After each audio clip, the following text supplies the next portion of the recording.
HLB Conecta.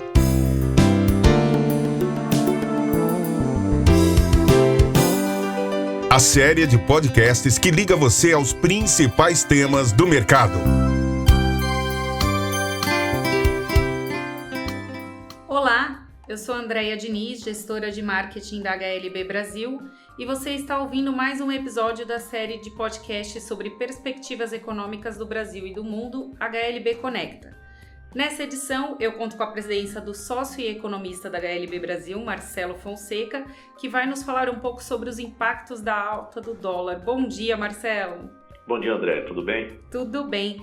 Marcelo, o dólar tem atingido marcas acima de 4,20 nos últimos tempos, né? Inclusive chegando a bater a marca de 4,27, que é o maior valor nominal da história do Plano Real. Mas eu queria saber quais são os primeiros impactos dessa alta e quais as causas dela, né?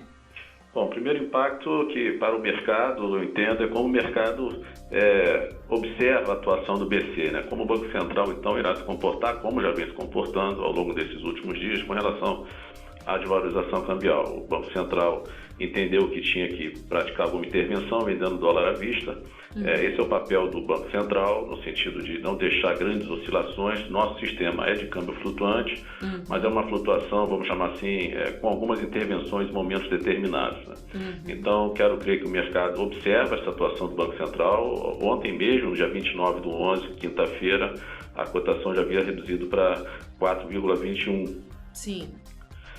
Com relação aos impactos aqui que a gente pode esperar nesse momento, eu quero crer também que é natural essa desvalorização, tendo em vista alguns acontecimentos, tanto regionais aqui, como algum tipo de estabilidade política na América do Sul, como também estabilidade no Brasil, onde você tem, por exemplo, um presidente que hoje está querendo criar um novo partido, um presidente que vai precisar de apoio para aprovar novas reformas. Então, essa estabilidade, essa desvalorização está muito ligada à instabilidade regional, mas também está ligada a fatores que podem ser explicados economicamente, como, por exemplo, o diferencial de taxa de juros. A taxa do Brasil está muito baixa. Toda vez que existe que o diferencial cai em relação ao juro praticado internamente e ao juro praticado no exterior, é natural que saia a divisa que desvalorize o câmbio. Então, tudo isso também já era esperado.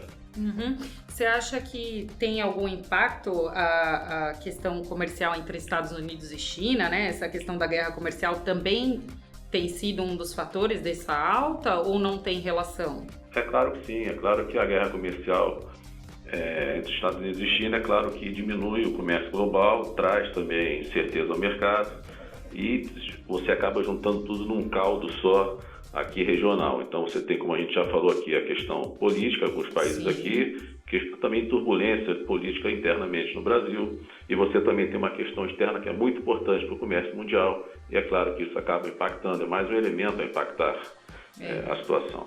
Essa semana ainda tem a questão dos processos de impeachment americano também, né, acontecendo. Sim, claro. É um país muito importante, a gente tem que observar isso tudo. De perto, né? Sim. Essa alta, você acredita que ela vai ter reflexos nas políticas atuais do governo? Por exemplo, tem se visto, tem a estimativa, né, do próprio ministro Guedes, dessas reformas e tudo mais. Se essa alta ela persiste, primeiro, ela vai persistir na sua visão? E se ela persistir, esse cenário, ele tende a ser afetado? Olha, eu acho que assim, a alta, eu acho que a gente está falando talvez assim, de um novo patamar para a taxa de câmbio. Tá. O que, de novo, eu acho que é natural, tendo em vista tudo que nós falamos aqui, as questões regionais, diferencial de taxa de juros, as nossas contas externas também, tudo isso leva a gente a ter uma desvalorização, o que é natural.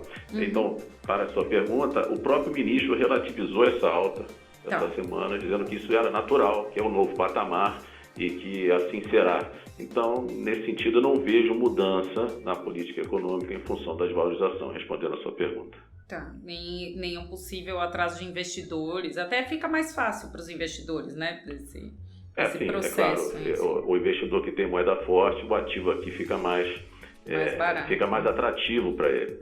Mas não, eu não vejo, eu acho que o investidor pode estar mais preocupado com algum tipo de indefinição ou condução da política ou a relação do executivo com o legislativo do que com a cotação do dólar, por exemplo. O dólar de certa forma, está controlado, porque o Banco Central tem instrumentos para isso e já está mostrando que não vai deixar o dólar deslizar muito. Mas então eu não vejo assim, a questão da desvalorização não está ligada a isso, eu vejo mais questões realmente institucionais que podem afetar a visão do investidor. Sim, você acha que isso pode interferir em médio prazo num possível aumento da taxa de juros ou não? Apesar do ministro ter falado que é um novo patamar, né? Você acredita que isso pode ser um reflexo lá na frente? A gente pode esperar uma alta de juros? Essa alta de juros seria, por exemplo, uma resposta a um eventual repasse cambial. Então, se você tem, por exemplo, uma desvalorização cambial, por exemplo, bens vinculados ao custo do dólar, o preço do dólar poderia aumentar de preço no mercado interno, elevando a inflação, o que poderia fazer com que o Banco Central tomasse uma decisão de elevar a taxa de juros.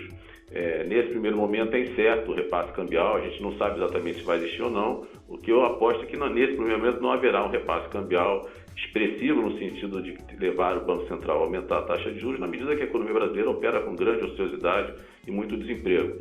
Então não, nesse primeiro momento, no curto prazo, vamos chamar assim, eu não vejo nenhuma mudança com relação à política do Banco Central de manter a taxa como está ou eventualmente até aplicar mais uma redução na taxa Selic. Mas terá que se observar, efetivamente, se haverá algum tipo de repasse cambial. Normalmente, o repasse cambial não tem muito espaço numa economia enfraquecida como a nossa. Então, sim, eu não vejo espaço para isso. Marcelo, eu queria agradecer a sua contribuição, né? Complementando, inclusive, porque a inflação em si ainda está controlada também, né? Nesse momento.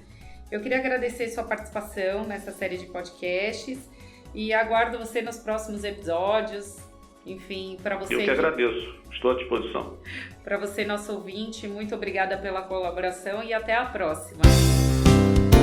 Você ouviu HLB Conecta.